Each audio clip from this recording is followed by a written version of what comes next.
travail bien fait, détermination, dévouement sont entre autres expressions caractérisant un jeune béninois. En quelques minutes, il est capable de vous rendre beau et surtout très belle avec la coiffure ou la tresse de votre choix. En tout cas, j'en suis l'exemple, même s'il fait beaucoup mieux. Chers internautes de Obadia TV, ce numéro de votre émission Qui suis-je fait passer de l'ombre à la lumière le patron du salon de coiffure Will Coiffure. Et avant d'écouter ensemble son success story, nous vous invitons à suivre l'ambiance qui prévaut au quotidien dans le dit salon. On y va.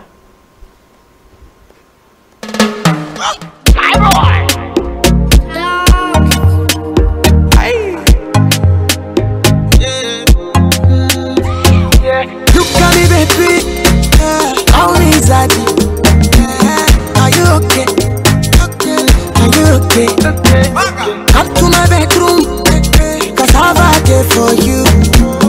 Are you okay? Are you okay? I want to use my money to scatter your brain for you. Permit me. Yeah, I love you. I want to use my to shift to your womb. Oh, permit me. You're not a baby, mama, no. She say,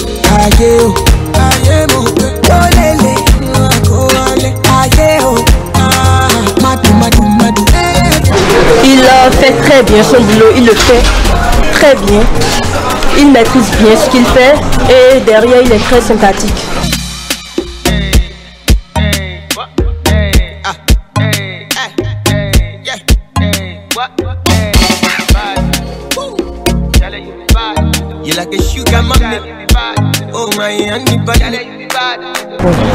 En matière de coiffure, moi je préfère qu'un homme me coiffe quand même. Je trouve toujours satisfaction avec lui, donc j'ai adapté une coiffure.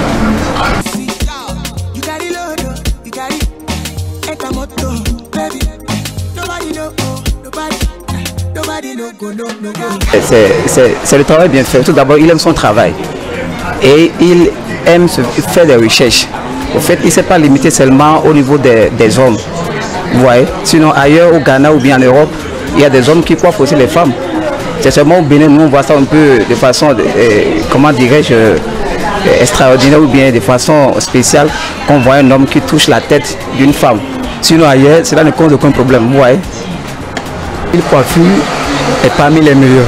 Si on compte maintenant les hommes qui coiffent les femmes à Cotonou, Will, je le vois déjà au sommet, il est au top parce qu'il le fait bien. D'abord, j'entends d'abord ces nouvelles passer par là, vous voyez. Et non seulement ça, il ne s'est pas limité là, il fait chaque fois des recherches, vous voyez. Il fait chaque fois des recherches parce que s'il y a des nouveautés, vous voyez, c'est chez lui on voit ça. J'ai d'autres les femmes de Cotonou à venir faire un toucher Will Coiffure. Et je sais très bien qu'ils ne vont jamais regretter.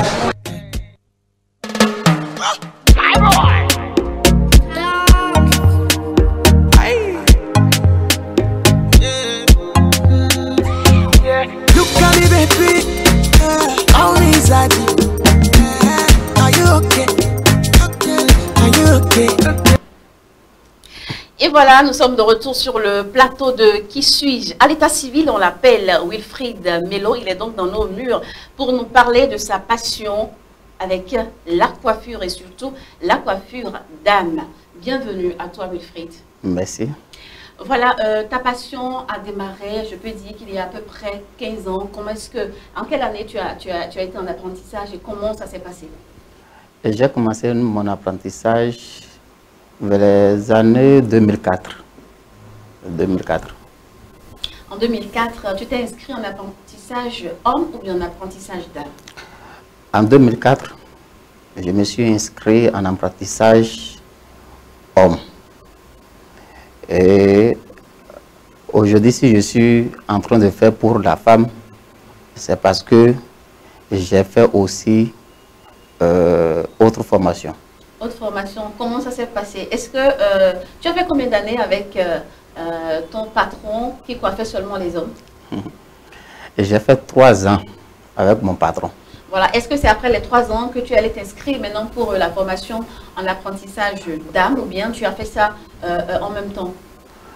Lorsque j'ai commencé l'apprentissage homme chez mon patron, d'abord c'était uniquement pour les hommes. Et après, je me suis dit, d'abord en même temps, la boutique qu'il a louée, son salon, c'est bien grand. Donc il a séparé ça en deux. Du coup, il a engagé d'autres ouvriers, ceux qui ont déjà les diplômes, qui n'ont pas du boulot. Il les a engagés et ceux-là travaillaient à côté. Donc nous, qui sommes inscrits uniquement pour les hommes, nous avons notre côté à part. Et en même temps, il nous disait, excusez, de ne pas aller côté femme, parce que c'est ici, nous sommes inscrits. Si tu veux inscrire pour les deux, il y a un montant donné que tu dois payer. Donc nous sommes inscrits. Par exemple, moi je suis inscrit pour couple homme. Après, je vois la manière dont les femmes sont en train de faire le truc.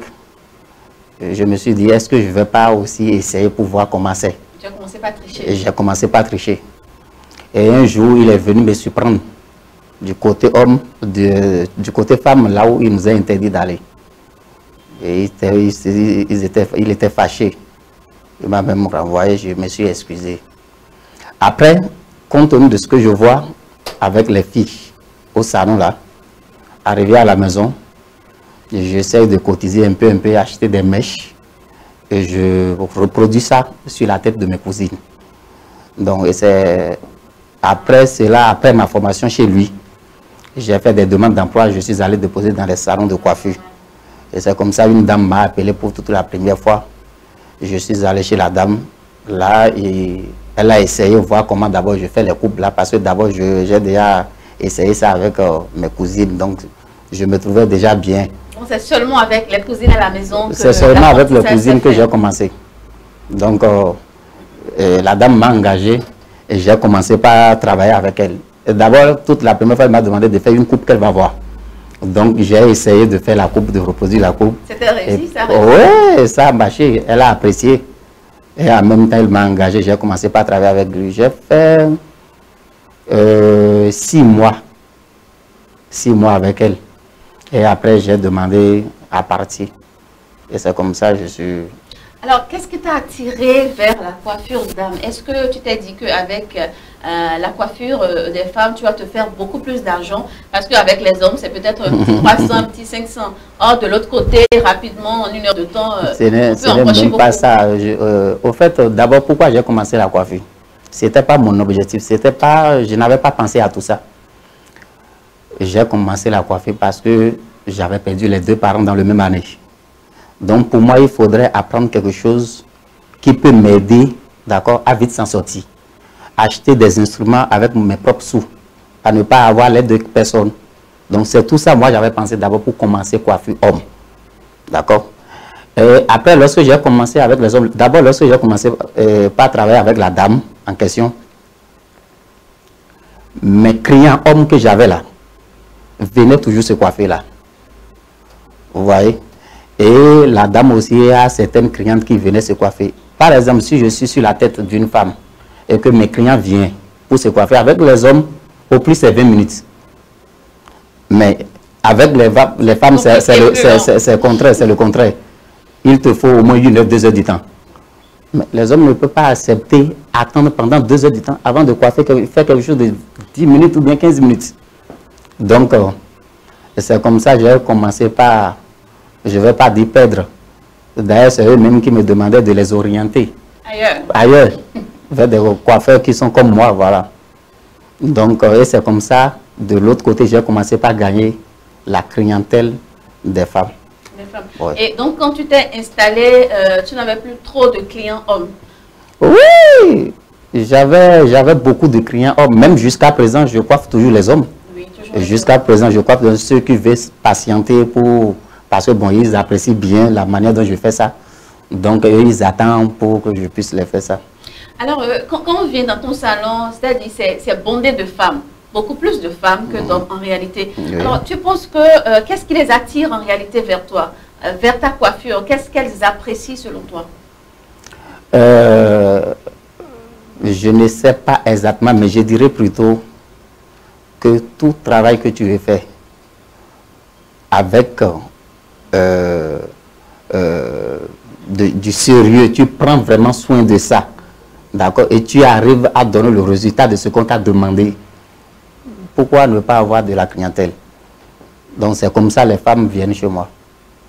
Alors quand tu as démarré en 2004, 2005, 2006 et tout ça après l'apprentissage, un homme qui coiffe une femme, tu ne t'es pas vu d'un bon oeil. Comment est-ce que ton environnement a pris la chose? Ouais, bon, au début, moi-même, lorsque j'ai commencé avec les femmes, je suis un homme après tout. Je me sentais un peu gêné aussi. Et d'abord, tout ce que les amis disaient à côté de moi, toi, un garçon, un homme, on dirait que tu ne vis même plus, hein. Tu es vivant. Des trucs comme ça. Donc, je me sentais un peu gêné. Est-ce que ça te décourageait? Non, pas du tout. Parce que je sais là où je voulais aller avec. Donc, après, je me suis habitué. Et ça ne me dit plus rien.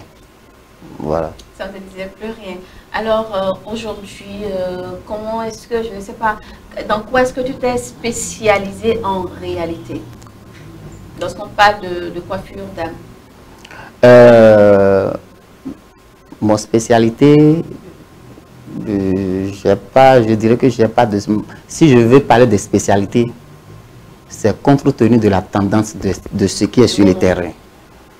Par exemple, lorsque moi j'ai appris la coiffure, c'était uniquement les coupes qui marchaient. Mais aujourd'hui, c'est plus ça. C'est la pose frontale, les crosures et autres qui est sur le terrain maintenant. Donc, je ne vais pas dire parce que, bon, par exemple, mon spécialité, c'est des coupes. Et voilà qu'aujourd'hui, je ne sais pas faire les coupes. Comment je vais faire? Tu vas rester comme ça sans travailler? Non. Donc, ce qui veut dire, chaque fois, je m'adapte à ce qui est sur le terrain. Et comment est-ce que tu t'adaptes? Au début, tu as commencé tout seul à apprendre. Et aujourd'hui, comment est-ce que tu fais pour t'adapter à la tendance? Voilà. Et je fais surtout beaucoup de recherches. Beaucoup de recherches. Non seulement sur Internet, parce qu'avec Internet, tu peux tout avoir. Tout ce que tu veux, tu peux avoir. Donc, je fais beaucoup de recherches sur Internet et plus beaucoup de voyages.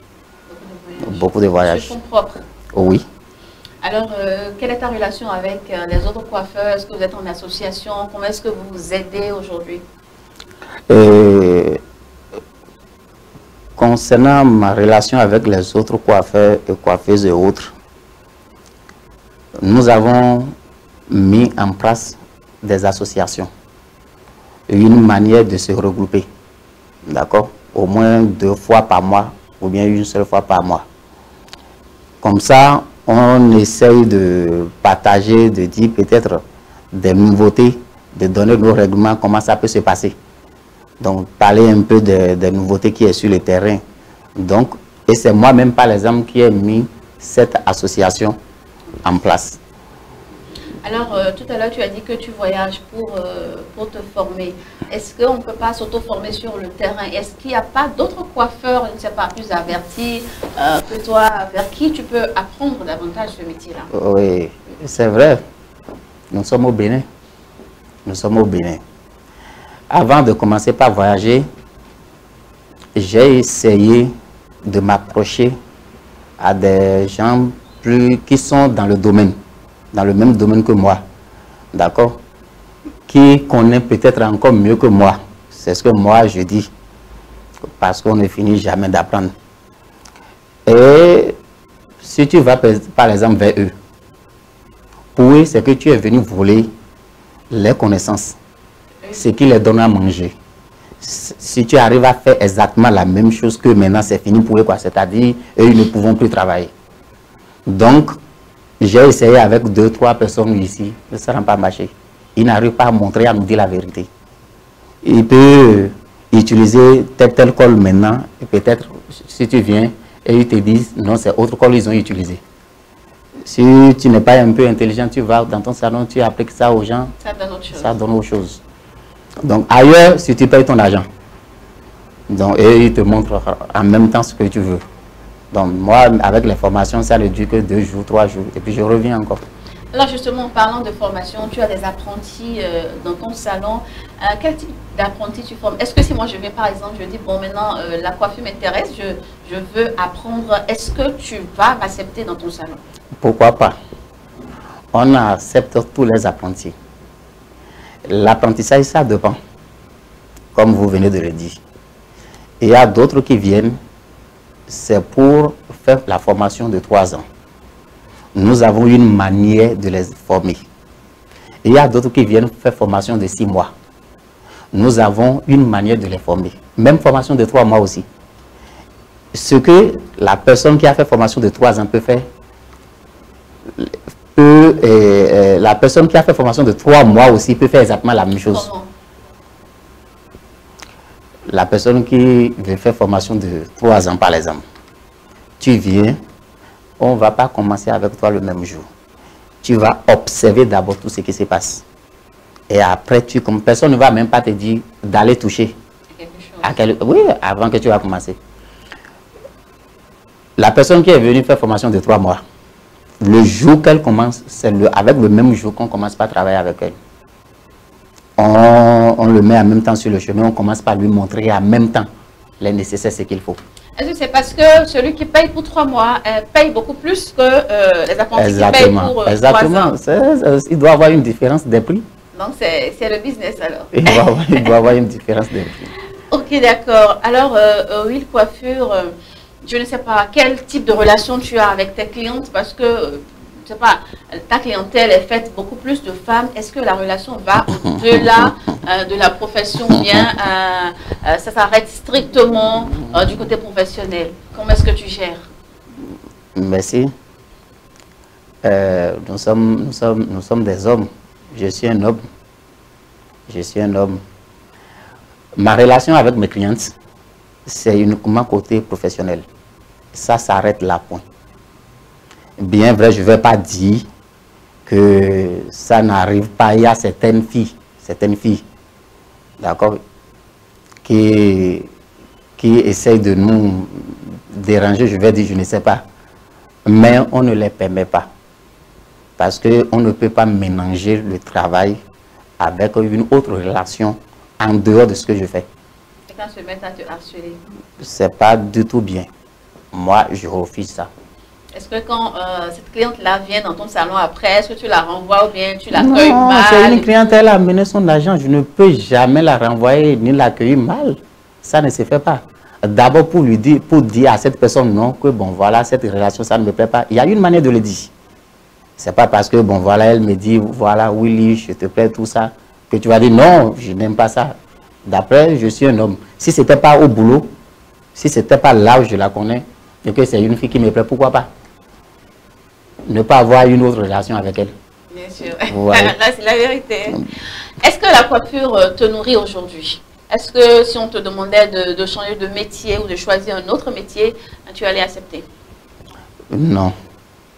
Non, sans réflexion, non. D'abord, la coiffure, à l'heure où je suis en train de parler, si Dieu me donne longue vie, Dieu me donne la santé, la force de continuer, je peux exercer ça durant toute ma vie. La coiffure, c'est un métier que j'apprécie beaucoup. Je ne sais pas, je me suis habitué dedans d'une manière que je ne peux jamais laisser. Et c'est un métier que je peux exercer de façon, je dirais, extraordinaire, aussi naturellement que simplement. Et c'est aussi une question de don. Donc, voilà, c'est aussi une question de don. Je me suis donné, non, mais pas seulement ça, madame. Quoi qu'en soit cette chose sur laquelle tu mets la puissance de Dieu, ça doit développer. Ça doit marcher. C'est parce que je me suis donné, même si j'étais un laveur de moto, même si j'étais Tchoumeika, tout ce que je fais et que j'appelle le nom de Dieu sur ça, ça doit développer, ça doit marcher. Donc, c'est ce que Dieu m'a donné. J'apprécie beaucoup ça. D'abord, la coiffure, ça nourrit son homme. Bien sûr, je m'en sors très bien. Tous les coiffeurs ne s'en sortent pas, justement. Je m'en sors très bien dedans. Alors, comment est-ce que vous appréciez, pour finir, l'évolution de la coiffure aujourd'hui au Bénin? Compte tenu de nos recherches d'abord, je dirais plutôt c'est manque d'instruments. Manque d'instruments. Les instruments sont chers? Non seulement ça, c'est pas cher. C'est pas cher. D'abord, c'est une connaissance. Les coiffures, par exemple, que on arrive à découvrir sur Internet et autres, on a bien envie de reproduire ça ici. Mais faute de matériel, pas, ce qu'ils utilisent là-bas pour les coiffures, ce n'est pas la même chose que nous utilisons ici. Donc, on essaye de faire à notre manière. on essaye de faire à notre manière. Donc, c'est manque bien. Mais justement, quand toi tu voyages, normalement tu dois avoir la chance d'avoir ces matériels à ta disposition. J'en ai. Ces genres de matériel, j'en ai quelques-uns, mais pas totalement. Pas totalement. Il y a vraiment certains qui coûtent cher, très cher. Ouais. Alors, pour finir, ton mot de fin à l'endroit peut-être de ta clientèle pour les motiver à venir davantage se coiffer dans ton salon. Cet appel que je voulais lancer à mes clientes, c'est de ne pas se décourager, de continuer toujours à être les clientes fidèles. Et il y a beaucoup de choses que je réserve aussi pour eux. Voilà, merci Wilfried Melo, oui, coiffure. Ce sera donc tout pour ce numéro de Qui suis-je. Merci à toutes et à tous de l'avoir suivi et à très très vite.